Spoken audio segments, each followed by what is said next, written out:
महाराष्ट्र के पूर्व मुख्यमंत्री देवेंद्र फडणवीस जी ने अभी महाराष्ट्र के मुख्यमंत्री उद्धव ठाकरे की आलोचना की है और आलोचना में क्या कहा है आपको बताएंगे। साफ तौर पे निशाना साधा है देवेंद्र फडणवीस जी ने, और जैसे ही निशाना साधा है तब से पूरे महाराष्ट्र में महाविकास अघाड़ी सरकार में हड़कंप मच चुकी है। एक तरफ देवेंद्र फडणवीस जी आलोचना कर रहे हैं महाराष्ट्र के मुख्यमंत्री का, और दूसरी तरफ शिवसेना सांसद संजय राउत जो हैं वो चुनाव के लिए डेट बढ़ाने की अपील कर रहे हैं, क्योंकि इनको अब तकलीफ हो रही है। इनको पता चल गया है कि अब हमारी पूरी हेकड़ी निकलने वाली है।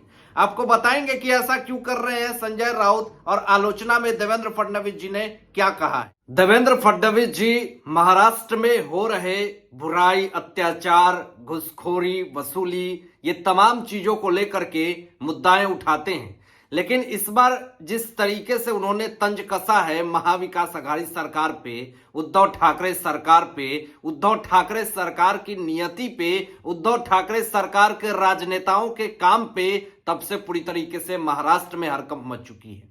उन्होंने कहा है कि उद्धव ठाकरे महाराष्ट्र को मुंबई से आगे नहीं जानते। लेकिन ऐसा क्यों कहा है देवेंद्र फडणवीस जी ने, आपको बताते हैं। इसका पूरा डेफिनेशन आपको समझाएंगे कि देवेंद्र फडणवीस जी ने आखिर ये क्यों कहा कि उद्धव ठाकरे महाराष्ट्र को मुंबई से आगे नहीं जानते हैं। सबसे पहले आपको बता दें कि महाराष्ट्र में अगर किसी भी विपक्ष नेता को किसी भी तरह की दिक्कत होती है तो इस पे शिवसेना सांसद संजय राउत ये कहते हैं कि आप उद्धव ठाकरे यानी मुख्यमंत्री जी को बताएं अगर आपकी कोई भी समस्याएं हैं, कोई भी मुसीबत है। इसके लिए मोहित कंबोज जी ने यह भी बात कही थी कि जो मुख्यमंत्री मंत्रालय 2 साल से नहीं गए हैं, जो अपने मुख्यमंत्री विधायक और एमएलए से नहीं मिले हैं, बड़े राजनेता जो उनके करीबी है उनसे मिले 1.5 साल 2 साल हो गए हैं, वो क्या विपक्ष की बात सुनेंगे।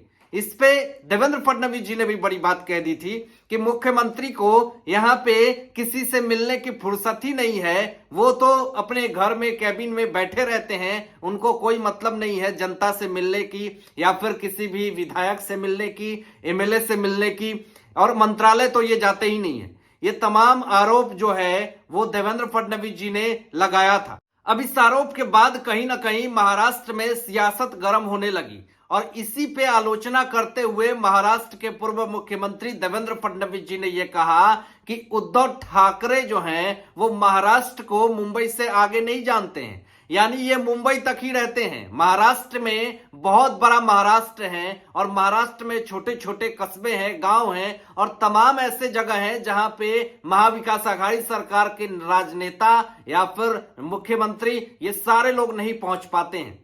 तो उन तमाम लोगों की क्या स्थिति है इस पे कभी भी बातचीत नहीं होती है। मुख्यमंत्री उद्धव ठाकरे सरकार कभी भी वहां जाकर के लोगों से उनकी जरूरतें नहीं पूछते हैं। आगे देवेंद्र फडणवीस जी ने आलोचना करते हुए ये कहा कि हमेशा ठाकरे सरकार को बीजेपी जो है वो निशाना साधती है, और इस बार फिर उन्होंने लातूर में ये बात कही कि जो ठाकरे सरकार है वो अपने घर से तो निकलती ही नहीं है। इनको सदियों हो जाता है देखना कि मुख्यमंत्री जो है वो घर से बाहर निकलें और लोगों से उनकी तकलीफें पूछें, लेकिन सदियां हो जाती हैं, साल बीत जाता है, लेकिन उद्धव ठाकरे सरकार हमें नहीं दिखते हैं।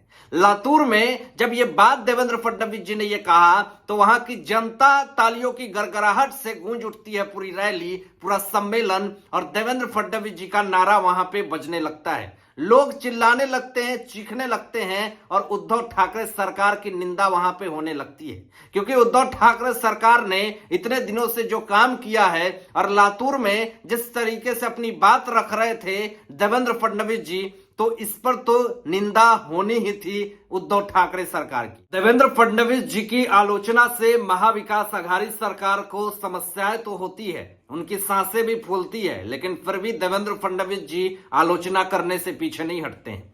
उन्होंने ये कहा कि उद्धव ठाकरे को ये लगता है कि मुंबई ही है महाराष्ट्र है, ये मुंबई को ही महाराष्ट्र मान चुके हैं, और सालों साल हो गए, लेकिन ये मुंबई से आगे कभी नहीं गए। उन्होंने कहा कि 1.5 साल में एक बार सोलापुर गए हैं, और जब वो सोलापुर जाते हैं तो सोलापुर के लोग रेड कारपेट बिछा करके उद्धव ठाकरे सरकार की सेवा करते हैं, वहां पे उनकी स्वागत करते हैं। लेकिन 1.5 साल में एक बार सोलापुर जा करके इस तरह की इज्जत मिल गई, ये भी बहुत बड़ी बात है।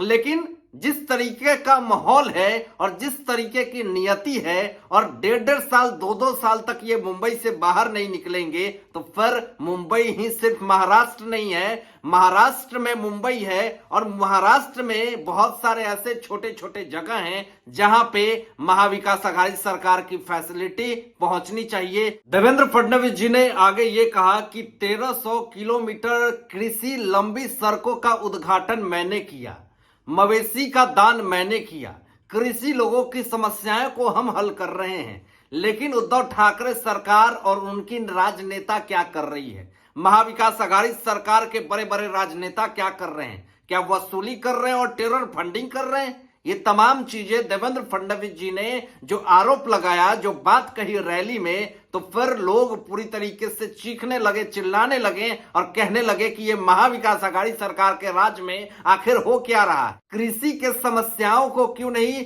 समझा जा रहा है? शिवसेना नेता संजय राउत राज्यसभा चुनाव को टालने की मांग कर रहे हैं और इधर भाजपा के नेताओं पे भी गंभीर आरोप लगा रहे हैं। लेकिन क्यों, आपको बताते हैं। शिवसेना नेता संजय राउत लगता है कि राज्यसभा चुनाव से डर गए हैं। उन्होंने डेट बदलने के लिए अब अपील करनी शुरू कर दी है, मांग कर रहे हैं, टालना चाह रहे हैं। राज्यसभा चुनाव 10 जून को है, लेकिन ये क्यों चाह रहे हैं कि राज्यसभा चुनाव जो है वो अभी ना हो? आपको बता देते हैं कि उन्होंने भाजपा के ऊपर बहुत ही गंभीर आरोप लगाया है।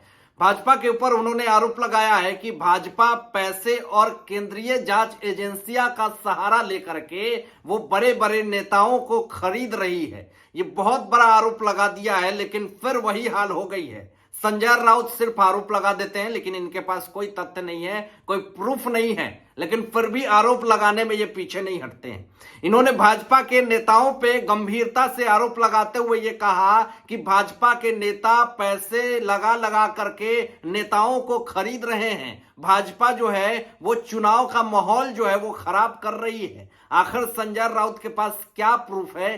किस शब्द का प्रयोग करके ये बात कह रहे हैं? आखिर इनके सूत्र क्या है? केंद्रीय जांच एजेंसियां तक को भी इन्होंने नहीं छोड़ा। कहा कि केंद्रीय जांच एजेंसियां का सहारा लेकर के भाजपा जो है वो माहौल खराब कर रही है, बड़े बड़े राजनेताओं को काले चिट्ठे खोल रही है। तो ये तो अच्छी बात है कि केंद्रीय जांच एजेंसियां पूरी तरीके से एक्टिव है और आपके तमाम दलाल नेताओं के काले चिट्ठे खोल रही है। ये विपक्ष की तरफ से पूरी तरीके से सवाल खड़े किए जा रहे हैं कि शिवसेना सांसद संजय राउत सिर्फ आरोप लगाने के अलावा और कुछ नहीं कर सकते हैं। आप क्या सोचते हैं इन तमाम मुद्दों पे? अपनी विचार जरूर व्यक्त कीजिएगा और ऐसे ही लेटेस्ट अपडेट पाने के लिए इस चैनल को सब्सक्राइब करके बेल आइकन प्रेस कर दीजिएगा।